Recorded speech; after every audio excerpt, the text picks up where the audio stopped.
O codependente, ele é um facilitador? Um dependente químico não vai ao trabalho porque se drogou no final de semana. O codependente se sente responsável e liga para esse trabalho dando uma justificativa e muitas vezes mentindo, né? Impedindo que o dependente químico assuma a própria responsabilidade do seu ato. Então a gente chama de um facilitador, né?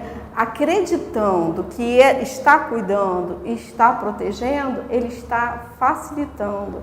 E se está facilitando e impedindo o outro de fazer contato com as consequências, com as perdas da adicção, da doença, vai só facilitando e dando mais campo para levar mais tempo para buscar uma ajuda, né?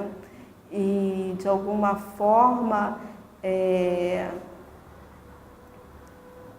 eu tenho assim uma experiência nessa relação aí de dependência química e codependência muito marcante, porque mesmo o diálogo, mesmo as conversas sendo pobres nesse tipo de relação, porque as coisas não são ditas claramente, é tudo muito velado. Se tem um problema, o ambiente é sempre com muita ansiedade, né? Porque é como se tivesse uma bomba ali e aquela bomba pudesse explodir a qualquer momento. E aí os relacionamentos vão se fixando naquele formato. Olha, não pode falar disso não, porque senão ele pode ficar mal e querer ir lá usar a droga. Olha, não diz não, não vamos dizer não, porque senão ele pode ficar chateado ou ele pode se frustrar e ir lá usar a droga, né? E aí vai se alimentando. E esse silêncio, ele adoece muito, porque impede a pessoa de expressar o que está sentindo, né? Se vai se fechando e não falando, não fazendo contato com o que sente, para algum lugar isso vai. Em algum momento isso também vai explodir. Como na questão do dependente químico, são aquelas perdas visíveis, para o codependente o adoecimento emocional. Vai começar a detonar o fisiológico, vão aparecer uma série de doenças, né? E uma experiência que eu tive foi com uma criança de 4 anos de idade, filho de um dependente químico, e ele foi internado com uma complicação pulmonar muito séria e já estava internado acho que uns 15 dias e os médicos chamaram a família e disseram que aquela criança estava precisando de um outro tipo de ajuda, porque todas as medicações que eram para aquele problema dele já tinham sido usadas e ele não estava reagindo a nenhuma medicação. Então eles não estavam conseguindo entender o que estava acontecendo. E aí eu cheguei para fazer essa avaliação, achei assim, fiquei muito feliz da percepção dessa equipe médica, né? Que eu até pude trabalhar junto, de que tinha alguma coisa errada ali. E a criança, ela ia tendo uma melhora, né? O pulmão começava a funcionar, aí tirava os aparelhos de ajuda para respiratório, tirava som, começava a falar em alta, né? Que ele ia para casa, o quadro regredia e voltava tudo novamente, ele precisava de ajuda para respirar, começava a secreção, tinha que fazer drenagem e tal. E aí eu fui fazer essa avaliação e cheguei lá, fiquei assim, bem assustada, né, de ver o quadro da criança, senti medo, muito medo, porque é muito frágil, né, e como lidar com uma situação de um filho de dependente químico e como abordar aquela situação. E aí fui fazendo a avaliação, fui podendo ver que realmente ele estava com muito medo de voltar para casa, né, por tudo que estava acontecendo ali naquela relação familiar, aquele adoecimento todo. E aos poucos eu pude, junto com os médicos, junto com a família, não consegui acessar esse pai, ele chegou para avaliação, fizemos proposta para tratamento, mas não conseguimos acessar esse pai.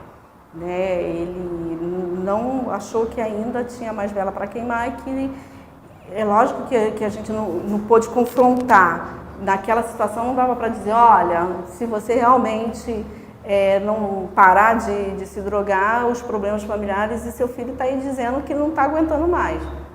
Então foquei na criança, no acompanhamento com a criança e com outros familiares.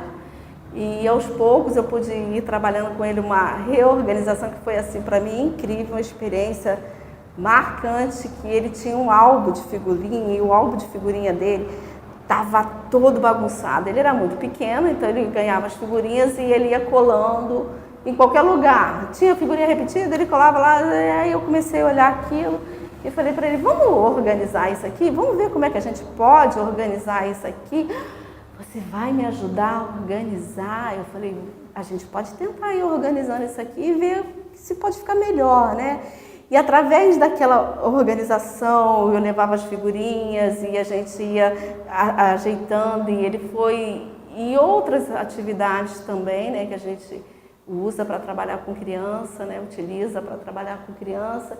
Ele foi reorganizando, né, e essa mãe também, de alguma forma, foi entendendo ali qual a melhor maneira de lidar com aquela situação, de proteger aquela criança, que na verdade, se o adulto adoece, né, imagine uma criança. E no dia da alta dele, eu estava lá, assim, muito feliz, né, porque foi um trabalho assim, eu pensava, nossa, será que eu chegar lá dia tal, ele ainda vai estar lá? Porque muitas vezes eu cheguei e ele tinha, quando estava se falando de alta, ele tinha voltado tinha ido fazer exames, outras coisas, porque realmente tinha regredido, né? E continuei fazendo um acompanhamento domiciliar até a família entender que precisava ser tomada uma atitude, já que o dependente químico não estava podendo tomar nenhuma, mas a família, para proteger aquela criança, precisava fazer um movimento, né? Então é uma experiência que eu tenho assim guardada, de uma equipe médica que teve uma sensibilidade, pôde perceber que ali naquela estrutura tinha alguma coisa além do que eles estavam podendo, né, trabalhar com a medicação, e essa família também no sentido de aceitar essa orientação. E aí o resultado foi muito positivo. Qual a postura recomendada ao codependente quando existe agressão por parte do dependente?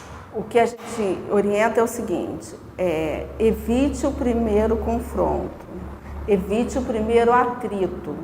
Por quê? Com uma pessoa sob efeito de substância, não adianta querer conversar, não adianta querer brigar, a agressão só vai gerar mais agressão, não tem como, é tentar de alguma forma isolar, né?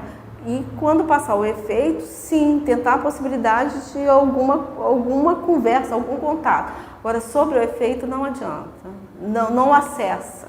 E aí ele vai ficar mais agressivo, então é contenção mesmo. Se não dá para conter dentro de casa, pede ajuda. Normalmente a gente aproveita, muitas vezes, até essas situações para ir para um tratamento. Já há sim casos que a família chama a polícia, porque naquele momento não consegue ver outra alternativa. Mas chama o SAMU, né? Chama uma ambulância e tal, e aproveita para fazer uma intervenção, uma internação e poder tratar, né? Porque é tratamento. A questão toda é o tratamento. Algumas internações que eu fiz à revelia, e naquele momento ali, falando, nossa, essa pessoa nunca mais vai querer nem me ver pintada de ouro, e sai ameaçando a família, eu vou acontecer, quando ele entra na abstinência, que começa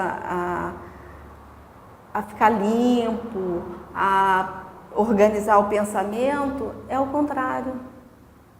Nem que depois, mais lá na frente, ele possa recair, mas puxa, que bom, né, que puderam me ajudar, que bom que eu estou podendo me tratar, que eu pude parar, que ele não estava dando mais. Normalmente é assim. Como lidar com a contradição entre a cura pregada pela religião e o fato da doença não ter cura? A dependência química, ela não tem cura, mas a gente tem o cuidado de respeitar a crença do paciente. Então, se ele chega dizendo que acredita que vai ser curado pela fé dele, pela forma que ele exercita a crença dele, a gente respeita, mas não deixa o tempo todo dentro do tratamento de dizer que é uma doença que tem e precisa do tratamento, porque o risco é não aderir ao tratamento acreditando que pela fé ele vai ter essa cura, né? Então é importante na questão, o importante é aderir ao tratamento. E no tratamento ele vai podendo ir reconhecendo o que realmente é uma dependência química e exercitando a fé dele da maneira que ele acredita, né? Uma coisa não impede a outra, uma não atrapalha a outra, desde que ele faz a aderência ao tratamento.